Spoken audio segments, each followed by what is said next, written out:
Namaste.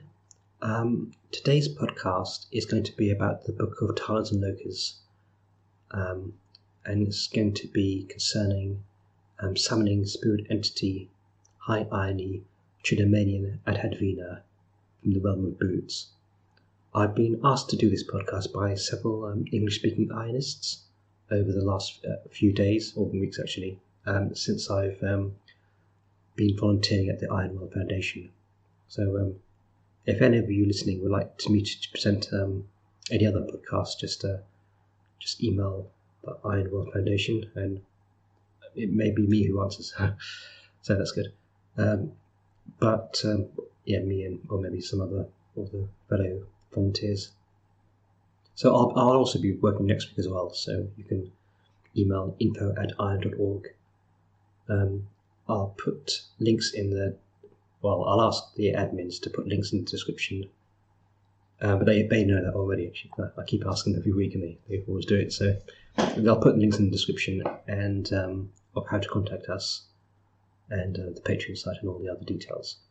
But before I start the podcast proper, I'll just read out the expanding list of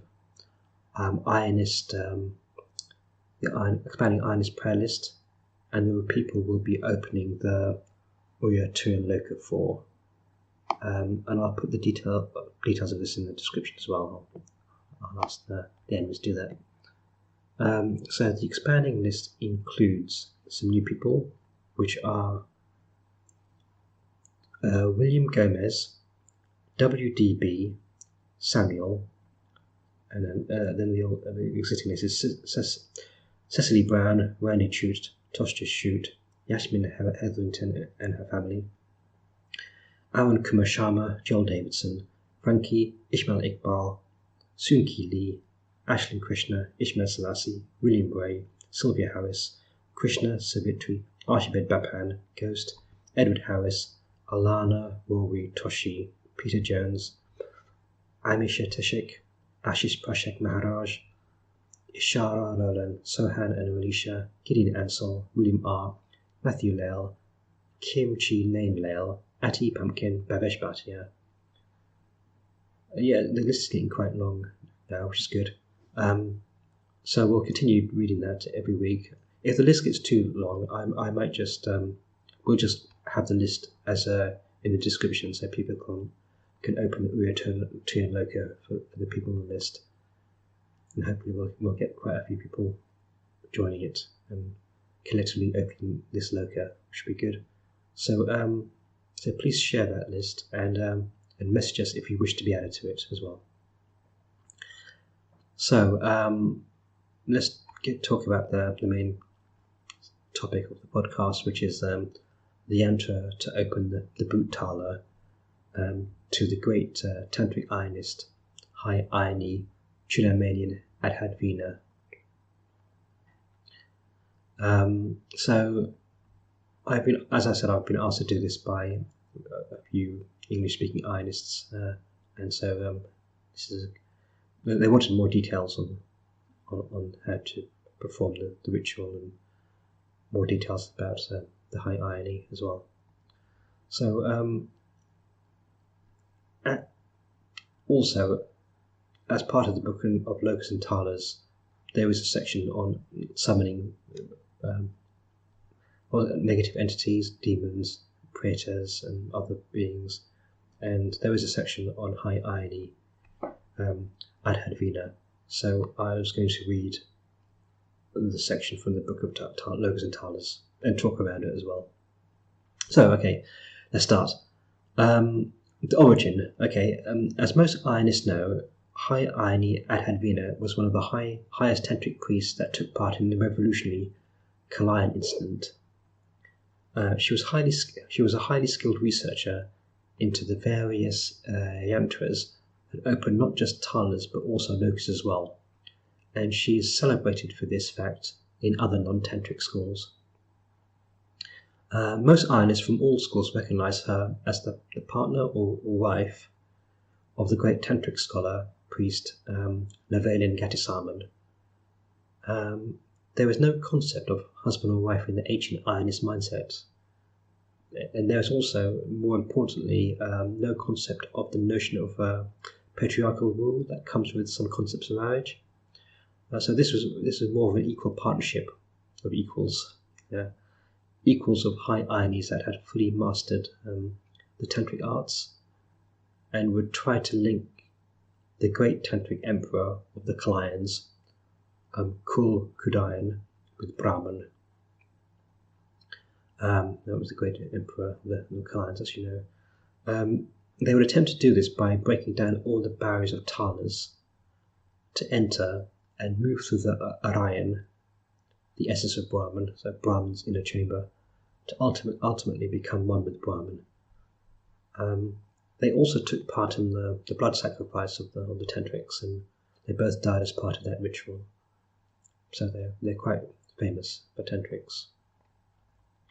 Now, instinctively, there was a karmic debt that had to be repaid due to the extreme negative actions that they took, which of course would have been decimated had the emperor become one with Brahman in this particular cycle, in this cycle of Brahman's existence, that is. In a previous podcast, I mentioned about the full cycles of the universe. So, basically, though, their gamble in the mass sacrifice failed, and the insufficient power of the ritual itself led to a forced period of reflection that had to be undertaken, and is still being undertaken as we speak. So with this in mind, it was said that the high Aaiyani Adhavena travelled to one of the many spirit realms that exist close to our plane of reality. So the boot realm is one of the boot realms is quite close, which there are many, as you know. The reason a boot spirit realm was chosen was high Aaiyani Adhavena was of human origin, not demonic in nature. She was human, like us. Also, it was a different set of Talic planes to that of Lavani and Gedisarman, who would reside in a parallel plane of Praetors. So Gedisarman went to Praetors and Adhavena went to Boots. Similar but different Talic realms. Human fragments of Atmans usually reside in these planes, if they were of that sort of ilk, that tantric ilk that is. Though as most tantric knows, travelling astrally to demonic realms is just as feasible as positive lokas. So she could have easily travelled to a demonic realm, but she chose not to. There is another reason why high Aaiyani Adhavena chose to reside in this particular boot tala, as travelling to a close boot realm makes it much more easier to communicate with humans in this reality, in this existence.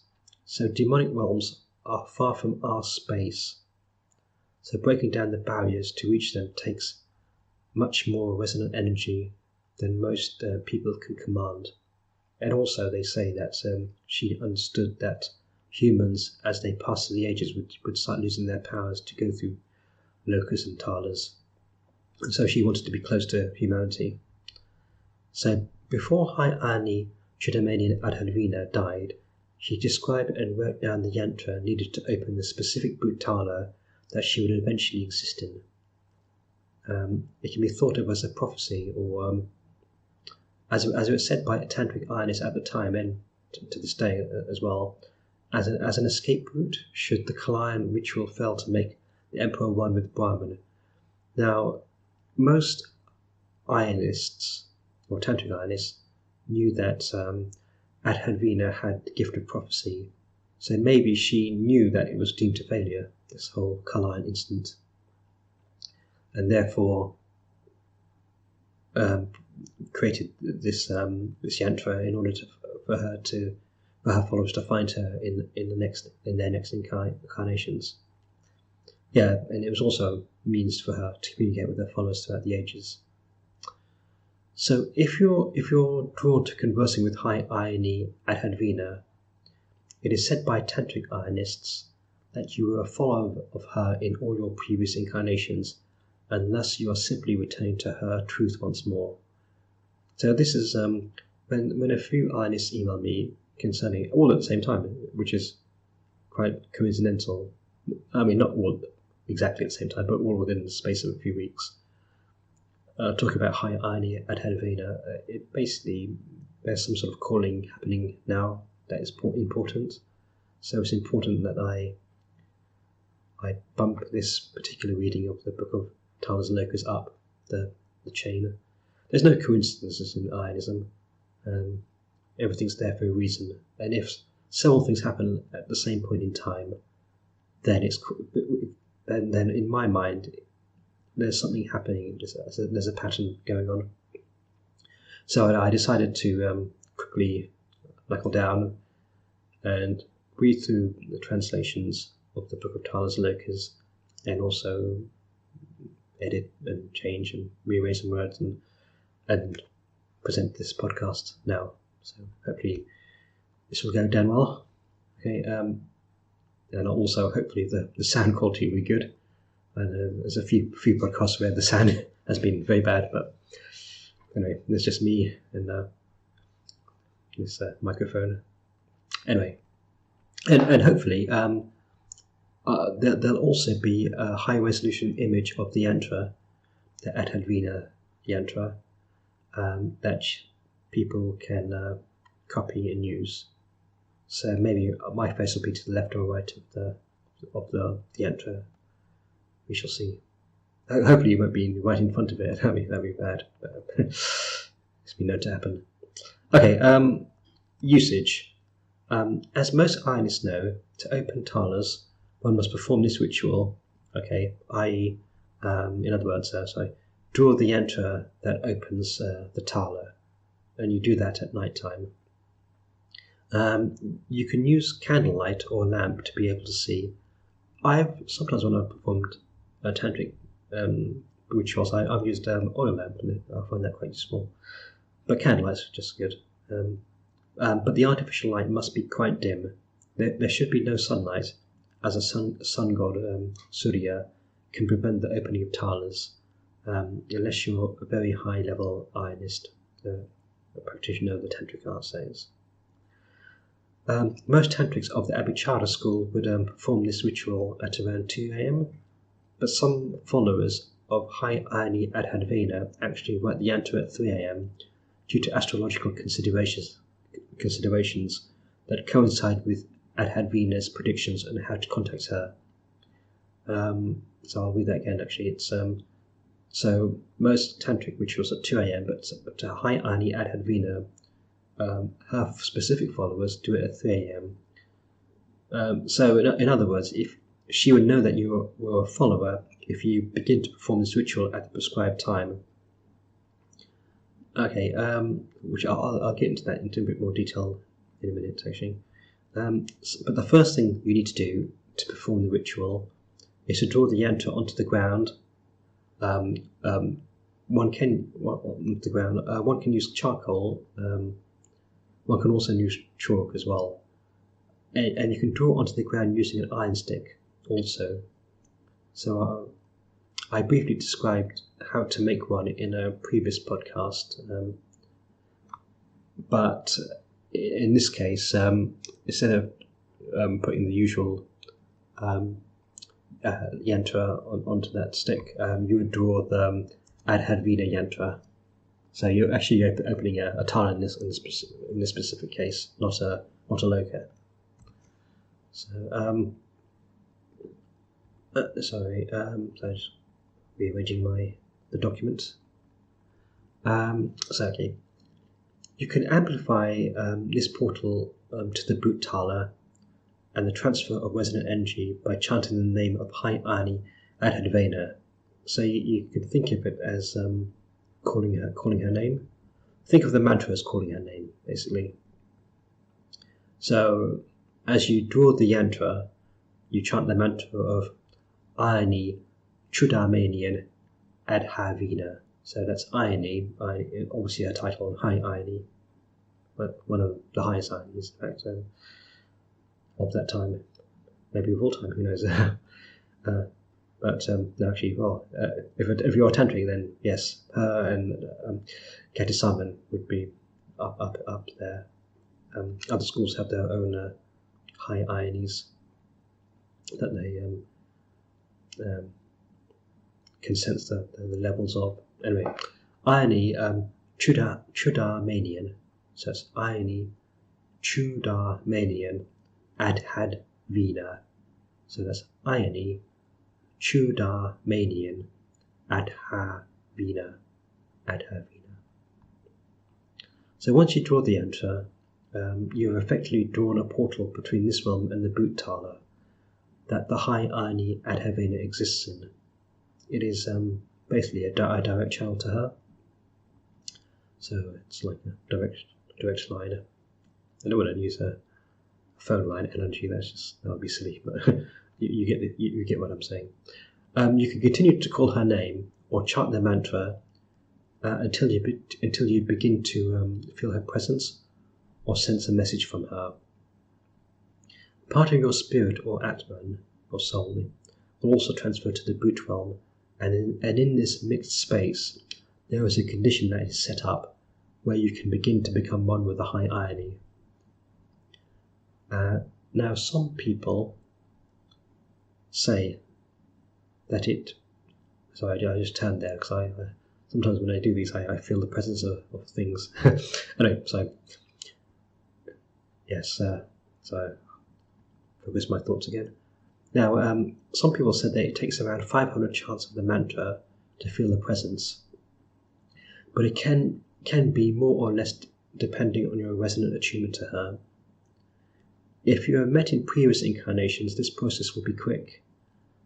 Many tantric Aaiyanists feel the presence of the high Aaiyyani in the room themselves on a few attempts, and many also begin the blending process of becoming one with the high Aaiyyani, and that is really the ultimate goal of summoning an entity such as high Aaiyyani Adhavena and others that you may summon. You can communicate with any entities in a non-verbal manner, such as thinking. They may also speak aloud. By speaking, you can focus your thoughts.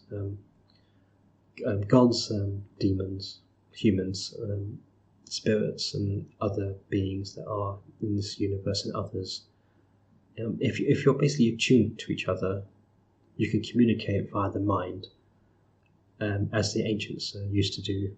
That's how humans used to converse with gods and demons and other beings, and we used to see them as well, and used to go through different realms at will. So if you can think clearly or even speak aloud, the entity will understand you and you will understand her. I don't like... entity is a funny word for me, because these entities are beings. They're people or demons or spirits. So entity sounds quite like a non-entity. No, that's not, like an object, but it's not really an object. It's a thing. It's a person.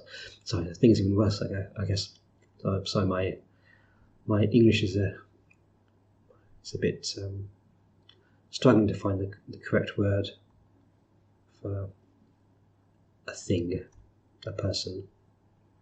Like, you can't really call a demon a person, but it's not a thing either. So anyway.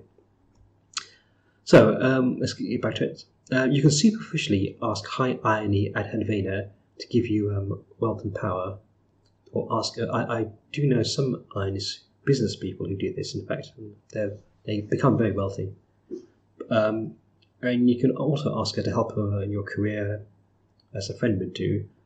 But the real reason to invoke high Aaiyyani Adhavena is really to become one with her, to allow you to gain all her knowledge, and for you to share your worldly experiences with her as well.